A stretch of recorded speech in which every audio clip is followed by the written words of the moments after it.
Is attempt to commit suicide under Section 309 of IPC still a punishable offence? Why was Section 377 unnatural offences of the IPC 1860 omitted? Has the term India under the Section 18 of the IPC been retained in BNS? These and many more such questions will be addressed in this video. Dear friends, you are watching easy learning site Mr. Asks Me Anything.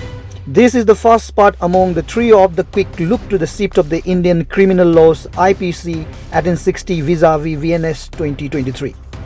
Stay till the end of the video to learn about changes from the Indian Penal Code to Bharatiya Nyaya Sanhita. Now let us quickly look to which sections are deleted from Indian Penal Code, which sections are introduced and included to Bharatiya Nyaya Sanhita, and also look to the updates.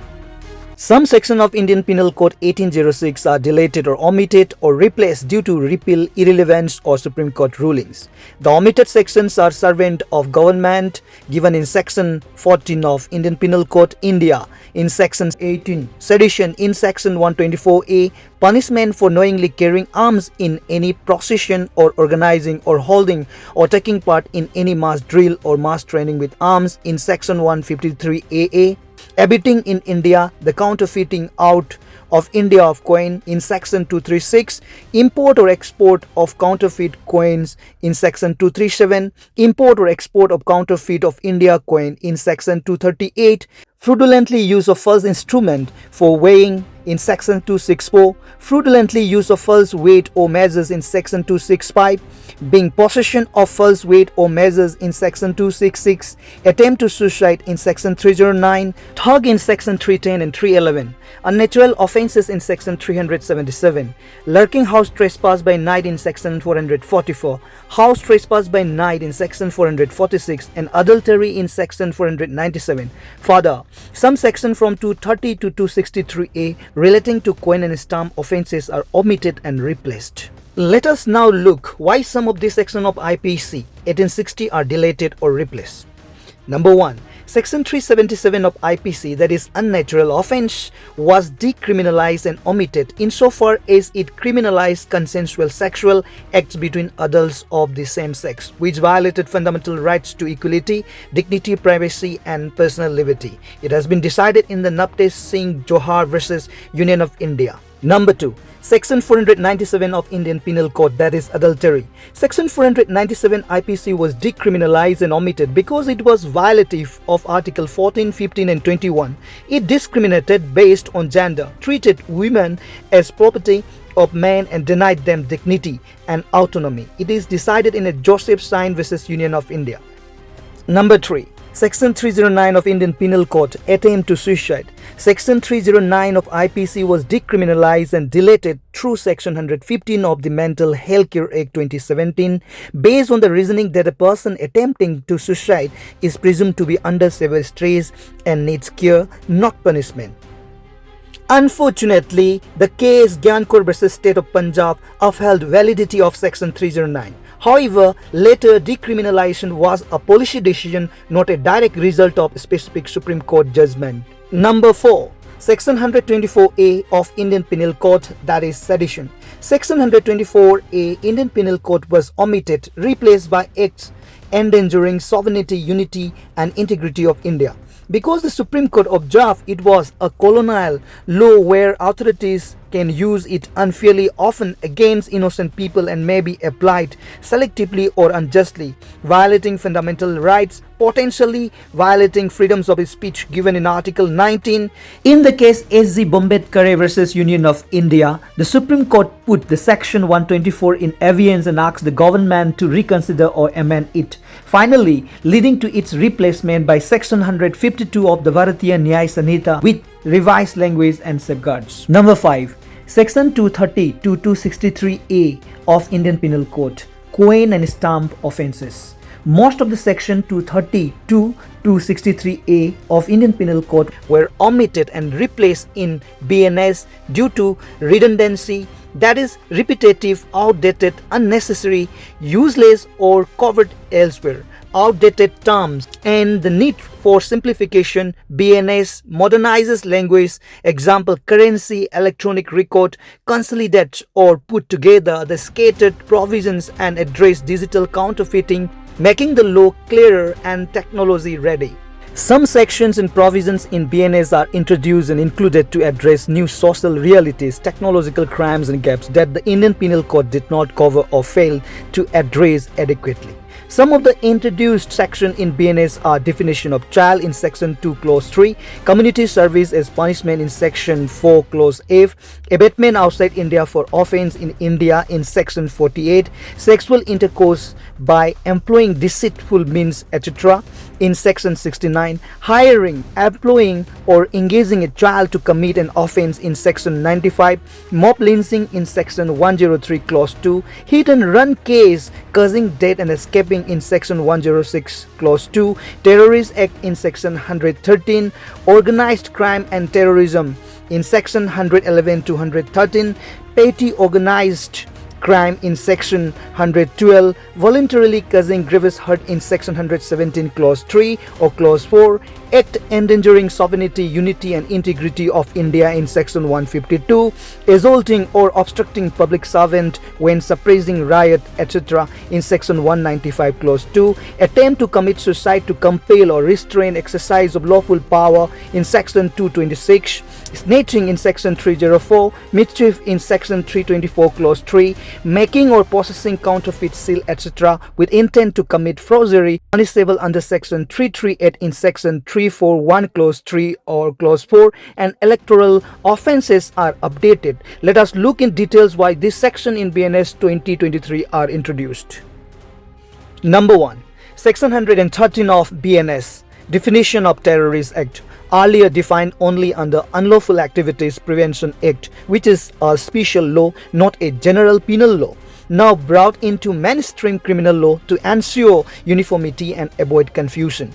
Number 2, Section 111 to 113 of BNS, that is organized crime and terrorism.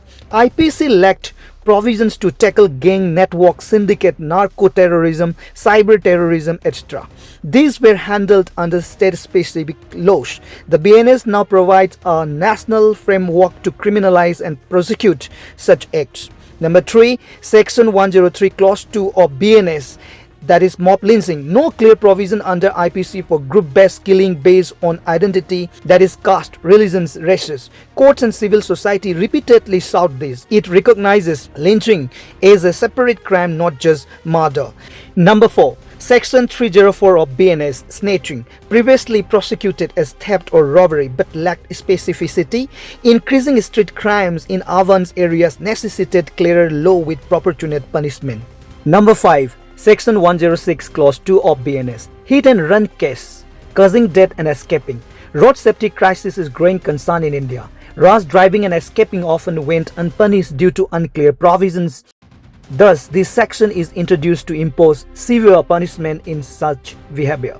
Number 6, Section 112 of BNS, petty organized crime. Small-scale group crimes like pickpocketing, rings, chain, snatching, gangs were difficult to categorize. This creates a distinct category for low-level organized crime. Number 7, Section 4 Clause 8 of BNS, community service as punishment. One new form of punishment has been added, bringing the total to 6, inspired by restorative justice models worldwide. For minor offences, instead of jail time, community service helps reform the accused and benefit society. Also helps decongest prisons. Number 8, Section 169 to 177 of BNS, electoral offences is updated now.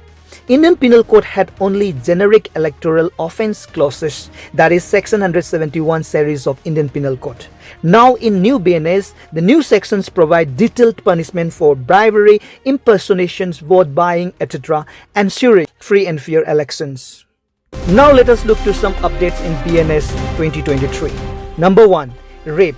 In Indian Penal Code, Section 375 to Section 376D.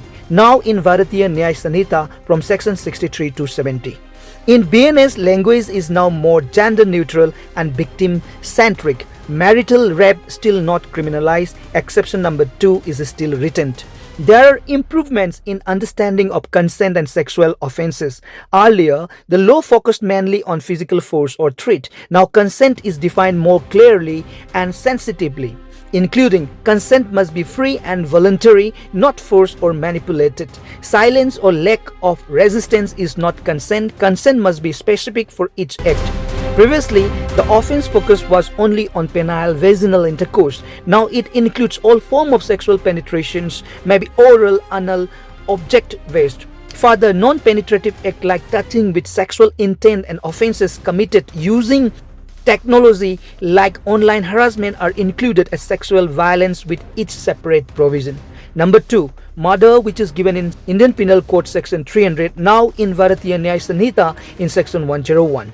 In BNS section 101, language is updated for clarity and there is no change in punishment or definition. Number 3, attempt to murder, which is provided in section 307 of Indian Penal Code, now in section 109 of Bharatiya Nyaya Sanhita. Clear terms are used now. It is added that stricter punishment is given to offender if the victim is a public servant. Number 4, outraging modesty, that is in section 354 of Indian Penal Code. Now it is given in section 74 to 78 in Bharatiya Nyaya Sanhita. The scope in it is expanded now to cover touching with sexual intent, stalking, voyeurism, online harassment and use of phones, internet or messages to harass women. Number 5, cruelty by husband, that is provided in section 498A of Indian Penal Code. Now it is provided in section 85 of Bharatiya Nyaya Sanhita. Now the definition of cruelty is clearer. For instance, it includes physical, emotional or mental abuse. The purpose is to provide better protection for women facing abuses. Now let's come to the final view, constitutional and practical philosophy behind these changes. Number 1, there is a constitutional morality. That is, the new laws now met important Supreme Court rulings that protect equality, liberty, privacy and dignity as given in Articles 14, 19 and 21 of the Indian Constitution. Number 2, it is also having been provided human rights approach. The focus is no longer just on punishing people for small or minor crimes. There is a shift towards reforming and rehabilitating the offender. Number 3, there is also a modern crime landscape. Today's crime includes cybercrime, terrorism, gang operation, digital fraud and mob violence. The new laws clearly recognize and address these threats. Number 4, it is also mentioned about victim-centric justice. Justice now means helping the victim too, not just punishing the criminal. This includes protecting witness, listening to victim statements and ensuring rights for rape survivors. Number 5, there is also decolonizations of law. All British era laws like sedition and adultery are outdated. They reflected colonial control, so they have been removed or replaced to suit modern democratic values. Number 6, finally we are coming to the concluding portions of constitutional and practical philosophy behind these changes, that is simplification and clarity. The Bharatiya Nyaya Sanhita is written in simple modern language, which laws grouped in more logical and systematic to make them easier to understand. Thank you for watching Mr. Asks Me Anything. Please do like, share, comment and subscribe if you like new videos on new topics. For now, I'm signing out. Till then, take care.